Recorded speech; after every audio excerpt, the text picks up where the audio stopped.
অভয়ার মতন একটা কেসে যদি ফাইল খোলা হয়, যদি শাস্তি পান, স্বপ্নদীপও কিন্তু 18 বছর বয়সে অনেক স্বপ্ন নিয়ে পড়তে এসেছিল।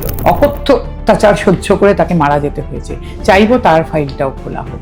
4 তারিখের পর কতটুকু দিন হয়েছে? এই যে কাজগুলোর করার কথা আমাদের মাননীয় মুখ্যমন্ত্রী বা তার মন্ত্রিসভা থেকে করা হচ্ছে, কটা দিন হয়েছে? এর মধ্যে কিন্তু রাজ্যের চেহারাটা বদলাচ্ছে। আজকে তো বলতে হবে যে যেহেতু অভয়ার মতন একটা কেসে যদি ফাইল খোলা হয়, যদি শাস্তি পান, সেটা তো অত্যন্ত প্রশংসার।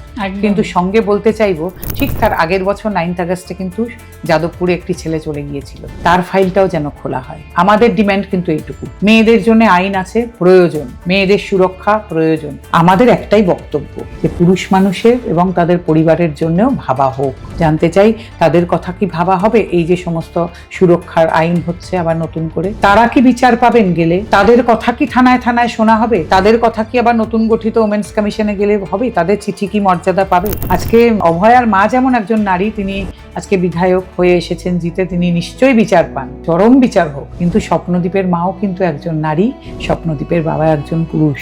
স্বপ্নদীপও কিন্তু 18 বছর বয়সে অনেক স্বপ্ন নিয়ে পড়তে এসেছিল। অকথ্য অত্যাচার সহ্য করে তাকে মারা যেতে হয়েছে।